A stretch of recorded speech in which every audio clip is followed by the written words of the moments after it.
J'étais en train de réfléchir et me dire ouais pourquoi j'ai passé la titrer. Pourquoi je veux faire une chaîne, enfin pourquoi je fais une chaîne YouTube, pourquoi je poste alors que pendant toutes ces années j'ai jamais posté.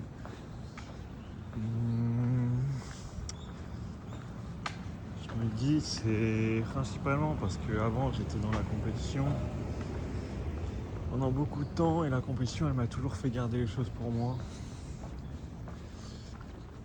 Je connaissais des choses, je connaissais des stratégies, mais derrière ça a jamais vraiment c'est pas abouti, mais tu connais des choses, tu les gardes pour toi. Tiens, j'aime bien là, je vais y aller. Tu connais des choses, tu les gardes pour toi, et au final, les autres le font, ou alors ils le font jamais. Et ça me gêne. De toujours, dans ce domaine-là, de toujours garder des choses pour moi. Et au final, tu disparais de ce monde parce qu'un jour, on va tous mourir. C'est ce que je me disais en marchant. Tout peut s'arrêter demain, tout peut être terminé. Donc autant distribuer. Et je pense qu'aujourd'hui, le digital, même si la consommation actuelle qui fait que c'est de l'information transformée, on peut produire du bon. C'est de la consommation, c'est comme la nourriture. Si tu manges bien, on peut bien manger, tout comme on peut bien consommer de l'information. Et aujourd'hui, l'information a juste été transformée, ce qui fait que ça devient néfaste. Mais c'était comme les aliments en réalité avant.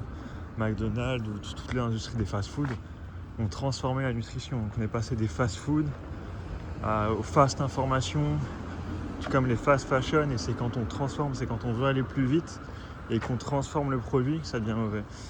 Et je pense que à terme, avec l'arrivée de l'IA, tout ça, je pense que c'est pas que ce qui marche, mais c'est ce que les gens ont besoin, ou c'est ce que même les gens ont besoin de produire quelque chose d'authentique et ont besoin de consommer de l'authenticité.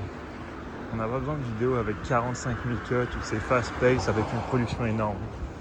Je pense pas. Et je pense pas qu'une vidéo qui marche, c'est une vidéo qui fait des vues. Je pense que c'est une vidéo où s'il y a une personne qui peut être touchée par ton contenu ou qui peut être inspirée, bah c'est déjà une grande victoire.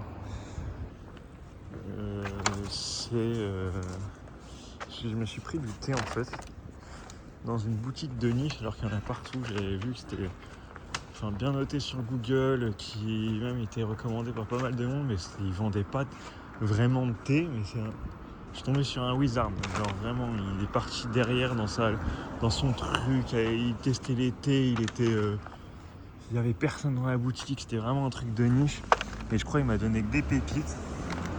Genre j'ai demandé, c'est que en japonais, mais il y a Ojicha, donc c'est classique, thé pour la digestion, matcha,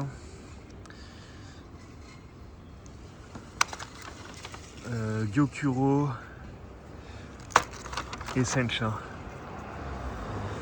C'est les 4 gros thés verts. Voilà.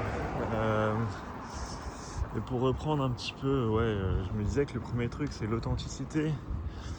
Et l'une des choses aussi, c'est que quand j'ai arrêté toutes les vidéos, j'ai eu des grosses périodes, mais j'étais énormément dans l'e-sport. Moi, je suis plutôt allé par là. J'étais dans la compétition, et puis quand on arrête un domaine, un métier, ou une phase de notre vie, et qu'on se rende compte que quand on part et qu'on n'a rien pour regarder en arrière, c'est là que ça fait réfléchir.